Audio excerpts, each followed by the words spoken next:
and welcome to my YouTube channel. So in today's video, we are going to discuss the MCQs or multiple choice questions with solutions of class 9th, science chapter 3rd or chemistry's chapter 3rd as well, which is atoms and molecules. So let's begin. First question, who laid the foundation of chemical sciences by establishing two important laws of chemical combination?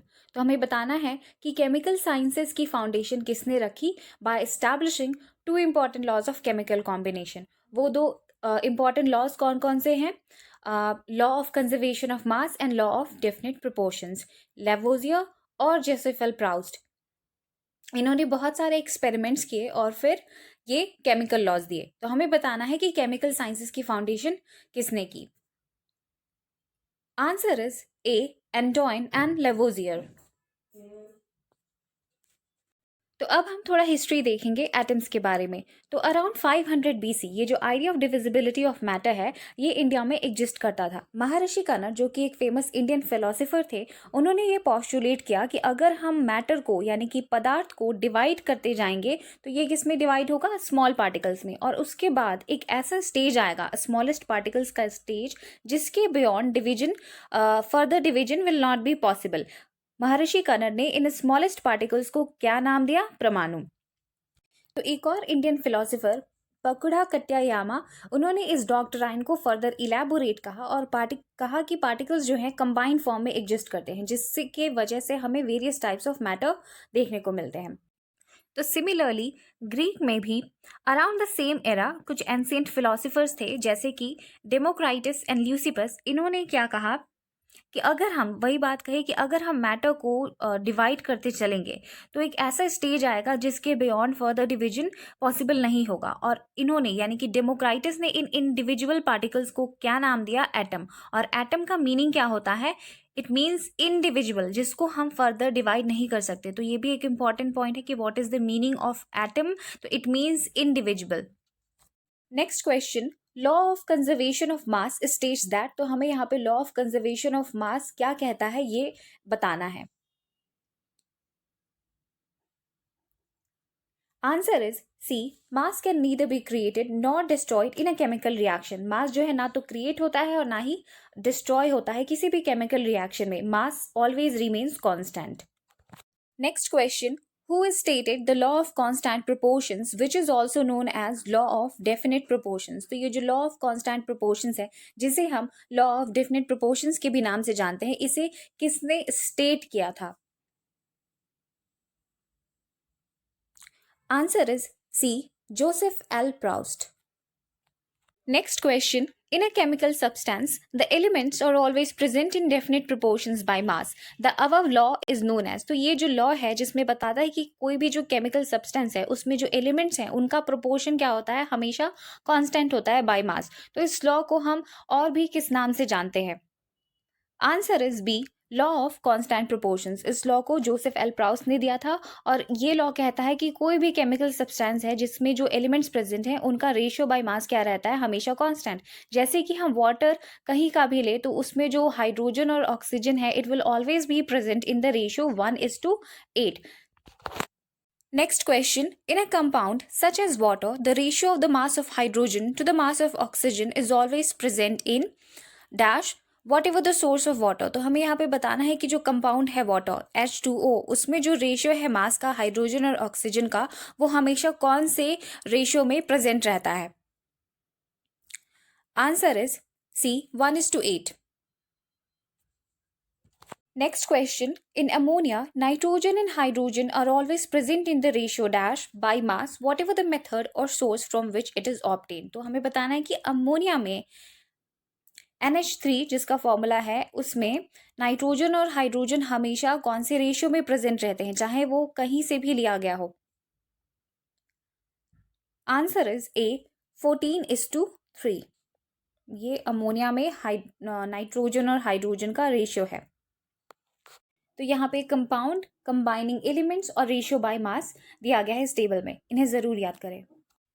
Next question, Which one of the following is not correct according to the postulates of Dalton's atomic theory? तो इनमें से कौन सा correct नहीं है according to postulates of Dalton's atomic theory?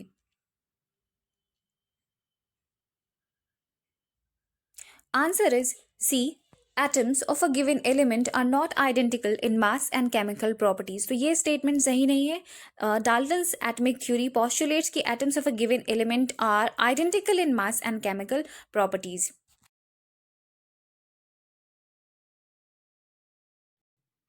Next question. In a reaction, dash gram of sodium carbonate reacted with 6 gram of acetic acid. The products were 2.2 gram of carbon dioxide and 0.9 gram of water and 8.2 gram of sodium acetate.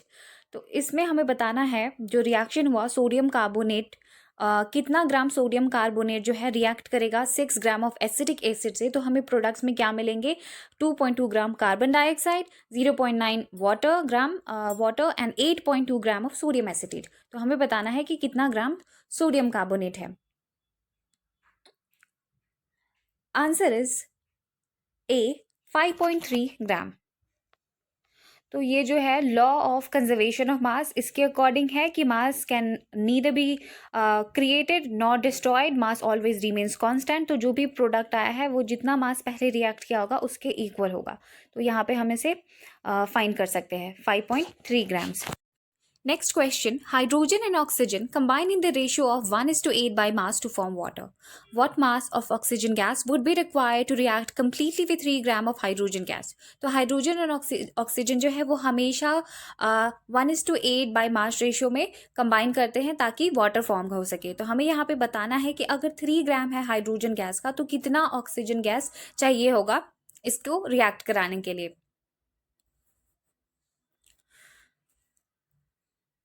Answer is C 24 grams. देखिए हमें पता है कि कौन से ratio में combine कर रहा है 1:8. तो यहाँ पे हाइड्रोजन कितना है 3 ग्राम्स है, तो हमें ऑक्सीजन पता करने के लिए 8 इंटू 3 कर देना होगा. तो ये कितना आएगा 24 grams. Next question. What is the atomic radius of atom of hydrogen? तो यहाँ पे एटम जो है हाइड्रोजन का उसका एटमिक रेडियस कितना होता है मीटर्स में, ये बताना है. Answer is D 10⁻⁻10 metres. तो यहाँ पे ये जो टेबल दिया हुआ है इसे ज़रूर पढ़े. एटमिक रेडियस को हम नैनोमीटर्स में मेज़र करते हैं. तो ये क्वेश्चन भी बन सकता है कि हम एटमिक रेडियस को कैसे मेज़र करते हैं. तो नैनोमीटर्स में, और इनकी वैल्यूज़ क्या है, तो 1 नैनोमीटर और 1 मीटर इक्वल्स टू 10⁻9 नैनोमीटर्स. तो ये सब आपको याद करना है, और ये रिलेटिव साइजेज हैं of radii in metre. Next question. Who suggested that the symbols of elements be made from 1 or 2 letters of the name of element? तो हमें बताना है कि वो कौन था जिसने सजेस्ट किया था कि एलिमेंट्स के जो सिंबल होंगे उन्हें हम उनके नाम के 1 और 2 लेटर्स से बनाएंगे सिंबल्स को. तो वो कौन से साइंटिस्ट थे? Answer is C Berzelius. Next question. Which international scientific organisation approves names of elements, symbols and units? तो वो कौन सी साइंटिफिक ऑर्गेनाइजेशन है जो कि अप्रूव करती है एलिमेंट्स, सिंबल्स और उनके यूनिट्स को? Answer is B IUPAC. इसका फुल फॉर्म होता है international union of pure and applied chemistry. तो फुल फॉर्म को भी याद रखना है. ये जो फिगर में आप देख रहे हैं सिंबल्स एलिमेंट्स के, इनको किसने प्रपोज किया था? तो डाल्टन ने. बाद में बर्जीलियस ने सजेस्ट किया कि हम एलिमेंट्स को उनके नाम के 1 और 2 लेटर से बनाएंगे. Next question. Which of the following is not a correct pair of elements and symbols? तो इनमें से कौन सा सही पेयर नहीं है एलिमेंट्स और उनके सिंबल्स का? Answer is D barium. इसका सिंबल क्या होता है? Ba. ये Br ब्रोमीन का सिंबल है. तो यहाँ पे जो टेबल है सिंबल्स फॉर एलिमेंट्स, इसे ज़रूर पढ़ें. Next question. 1 atomic mass unit is a mass unit equal to exactly. तो यहाँ पे हमें बताना है कि एक एटमिक मास यूनिट जो है वो किसके इक्वल होता है, किसके मास यूनिट के एग्जैक्टली इक्वल होता है. Answer is A 1/12 the mass of 1 atom of carbon 12. तो ये क्या है? 1 एटमिक मास यूनिट जो है वो किसके बराबर है? 1/12 of the mass of 1 atom of carbon 12. पहले हम क्या लेते थे? Scientists initially took 1/16 of the mass of an atom of naturally occurring oxygen as the unit. पर बाद में 1961 में universally accepted atomic mass unit किसे लिया गया? कार्बन 12 आइसोटोप को, जैसे standard reference for measuring atomic mass चुना गया. तो आपको ये याद रखना है. Next question, which of the following pairs of elements and atomic mass is not correct? तो इनमें से कौन सा पेयर है एलिमेंट और एटमिक मास का जो सही नहीं है? Answer is C, sulphur. Sulphur का एटमिक मास कितना होता है? 32. तो ये गलत है. तो इस टेबल को ज़रूर याद करें. इसमें किसी का भी एटमिक मास पूछा जा सकता है. कैल्शियम का 40 है, मैग्नीशियम का 24 है, ऑक्सीजन का 16, नाइट्रोजन का 14 and so on. Next question, why is it not possible to see an atom with naked eyes? तो हम एटम्स को खुली आंखों से क्यों नहीं देख सकते? Answer is C, because they are very small in size. उनका साइज बहुत ही छोटा है, इसलिए हम एटम्स को खुली आंखों से नहीं देख सकते. Next question, the number of atoms constituting a molecule is known as its? Answer is B, atomicity. Next question, which of the following is not a correct pair of elements and atomicity? तो इनमें से कौन सा सही pair नहीं है elements और उनके एटमिसिटी का? Answer is D, phosphorus. Phosphorus जो है वो टेट्रा एटमिक होता है. तो ये टेबल है एटमिसिटी के बारे में, इसे ज़रूर याद करें. एटमिसिटी क्या है? नंबर है एटम्स का जो कि एक मॉलिक्यूल को कॉन्स्टिट्यूट करेंगे. तो फॉस्फोरस में कितने एटम्स होते हैं? 4, P4 टेट्रा एटमिक है. सल्फर में कितने होते हैं? 8, ये पॉली एटमिक है. उसी तरह से ऑक्सीजन में 2 होते हैं तो ये डाई एटमिक है. हीलियम में कितने होते हैं? 1, तो ये मोनो एटमिक है. Next question, what is the atomicity of sulphur?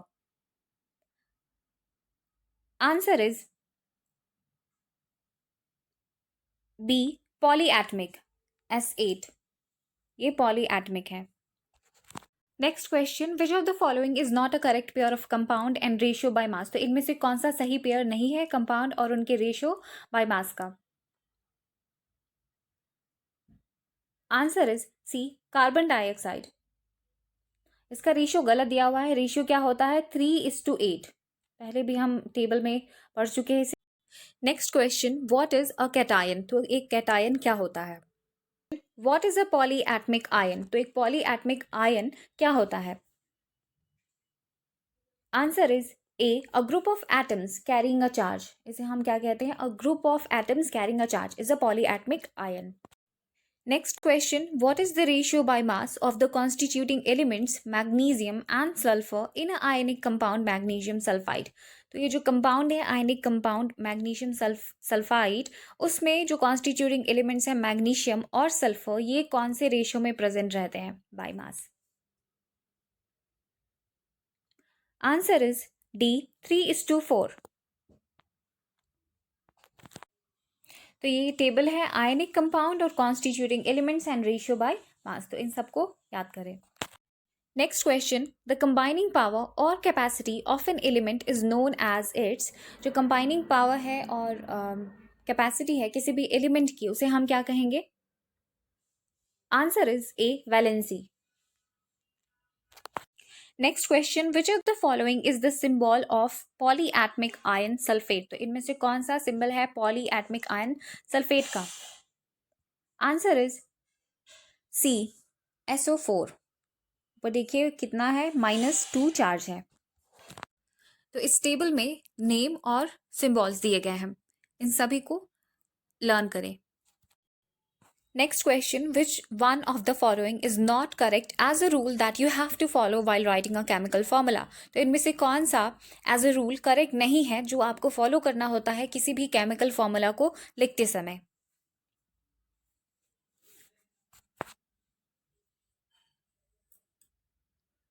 Answer is B, when a compound consists of a metal and a non-metal, the name of the symbol of the non-metal is written first. This is not correct. जब भी हम एक compound जिसमें metal है या non metal है तो सबसे पहले मेटल का नाम लिखा जाता है, बाद में नॉन मेटल का। तो क्या क्या रूल्स हमें फॉलो करने हैं? फर्स्ट है कि द वैलेंसीज और charges on ions must balance, उनकी वैलेंसीज और चार्जेस बैलेंस रहने चाहिए। ये सेकेंड रूल था कि मेटल है या नॉन मेटल है तो पहले मेटल का नाम लिखा जाएगा। जैसे कि कैल्शियम ऑक्साइड, इसमें कैल्शियम क्या है? मेटल है, तो हम CaO लिखते हैं। फिर सोडियम क्लोराइड में सोडियम क्या है? मेटल है, तो Na पहले लिखा जाता है। इसी तरह से सिमिलर एग्जांपल्स NCERT की बुक में दिए गए हैं।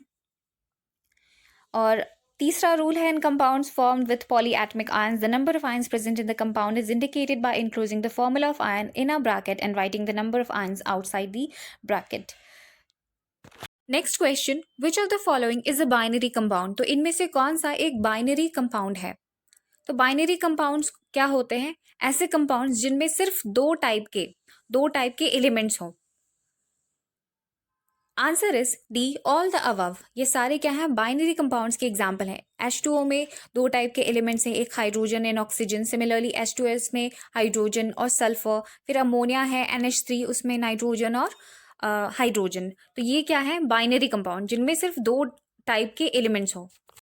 Next question, atomic radius is measured in. तो एटमिक रेडियस को हम कौन से यूनिट्स में मेजर करते हैं? Answer is B, nanometres. Next question, if 3 atoms of oxygen unite instead of usual 2 we get. अगर 3 एटम्स ऑक्सीजन के यूनाइट करें तो हमें क्या मिलेगा? Answer is D, ozone. O3 is ozone. Next question, which of the following is not a diatomic element? तो इनमें से कौन सा एक डाईएटमिक एलिमेंट नहीं है? Answer is D, phosphorus. ये टेट्राएटमिक एलिमेंट है, बाकी सब क्या है? हाइड्रोजन, नाइट्रोजन और chlorine डाईएटमिक।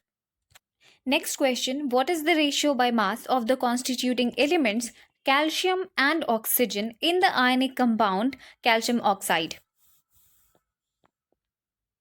Answer is A, 5:2.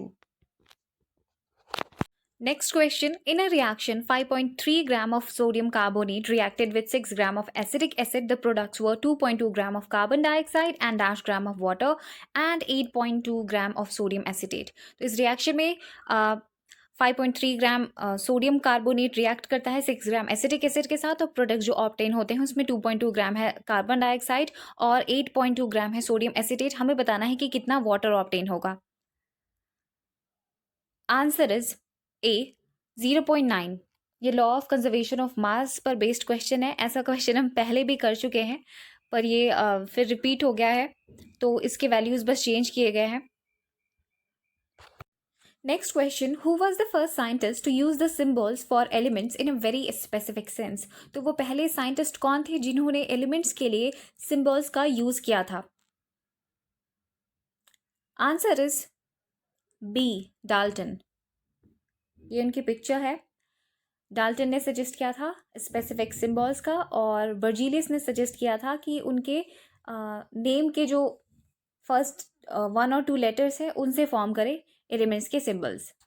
Next question, write the formula for sodium carbonate. तो हमें सोडियम कार्बोनेट का फॉर्मूला बताना है।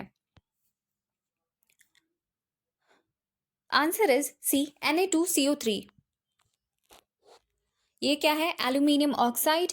ये है सोडियम नाइट्रेट, ये है सोडियम कार्बोनेट और ये है ammonium sulphate.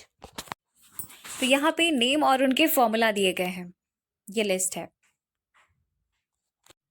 Next question, how many atoms are present in a phosphate ion? तो इस फॉस्फेट आयन में कितने एटम्स प्रेजेंट हैं? Answer is B, 5। एक फॉस्फोरस और 4 oxygen. Next question, which of the following units is use to express the relative mass of a molecule? तो इनमें से वो कौन से यूनिट्स हैं जिन्हें हम relative mass of a molecule को एक्सप्रेस करने के लिए यूज करते हैं? Answer is B, U, unified mass. पहले AMU का यूज किया जाता था, एटमिक मास यूनिट, लेकिन IUPAC International union of pure and applied Chemistry ने कहा कि हम स्मॉल यू का यूज करेंगे, जिसका नाम है यूनिफाइड मास, और ये किसके बराबर होता है? 1 atom of carbon 12। Next question, calculate the atomic mass of HNO3। तो हमें HNO3 का एटॉमिक मास कैलकुलेट करना है। हाइड्रोजन का एटॉमिक मास है 1, नाइट्रोजन का एटॉमिक मास है 14 और O3 है यानी कि 16 इंटू 3 48। इन सबको हम क्या करेंगे, ऐड कर देंगे।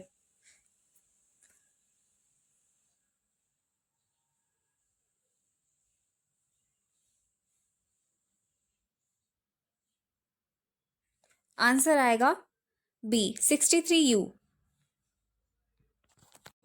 Next question, calculate the formula unit mass of NaCl। तो हमें सोडियम क्लोराइड या NaCl का फॉर्मूला यूनिट मास कैलकुलेट करके बताना है। NaCl का क्या होता है मास 23 और क्लोरीन का कितना होता है 35.5। अब इन सबको हम ऐड कर लेंगे तो आंसर आ जाएगा A 58.5U। A 58.5U। Next question, which of the following is the experimentally obtained value of Avogadro's number. तो इनमें से कौन सा एक्सपेरिमेंटली ऑब्टेन्ड वैल्यू है एवोगाड्रो नंबर का। Answer is D 6.022 into 10⁻23। Next question, calculate the number of moles for the following questions. 52 gram of helium, finding mole from mass. तो हमें क्या करना है, नंबर ऑफ मोल्स कैलकुलेट करने हैं 52 gram of helium के लिए। तो हम कैसे कैलकुलेट करते हैं number of moles, given mass upon molar mass. तो given mass 52 gram upon molar mass क्या होगा 4, 52 अपॉन 4। अब आंसर जो आएगा वो है, तो ये हो जाएगा 13। So answer is B 13। ये एनसीईआरटी का एग्जाम्पल है, आप वहाँ पे स्टेप वाइज इसके सॉल्यूशंस देख सकते हैं बुक में ही, NCERT example. Next question, calculate the number of moles for the following.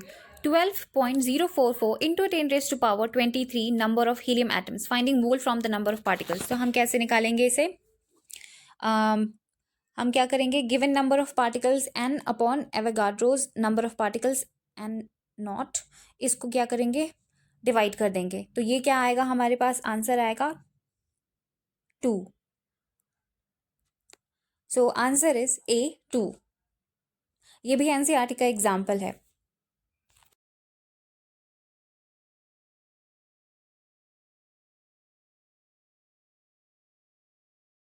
तो ये इंपॉर्टेंट फॉर्मूलाज हैं। तो यहाँ पे कॉमन नेम और उनके केमिकल फॉर्मूला की लिस्ट है, इन सबको ज़रूर याद करें, कई बार ऐसे क्वेश्चंस पूछे जाते हैं। तो ये नेम है of important scientist and their contribution की टेबल या लिस्ट। तो एंटोइन एंड लेवोजिया ने क्या क्या फाउंडेशन रखे केमिकल साइंसेस की। प्राउस्ट, जोसेफ एल प्राउस्ट ने लॉ ऑफ कांस्टेंट या डेफिनेट प्रोपोर्शंस को स्टेट किया है। जॉन डाल्टन जो कि एक ब्रिटिश केमिस्ट थे, उन्होंने क्या प्रोवाइड किया है, theory about basic nature of matter, और ये पहले फर्स्ट साइंटिस्ट थे जिन्होंने सिंबल्स का यूज़ किया एलिमेंट्स के लिए। बर्जीलियस जो हैं उन्होंने सजेस्ट किया symbols to be made from 1 to 2 letters of their names. And Amedeo Avogadro's constant या नंबर एंड नॉट जो है ये इनके ऑनर में रखा गया है। विलियम ऑस्टवॉल ये इंट्रोड्यूस किया the word mole in 1896 meaning heap और पाइल।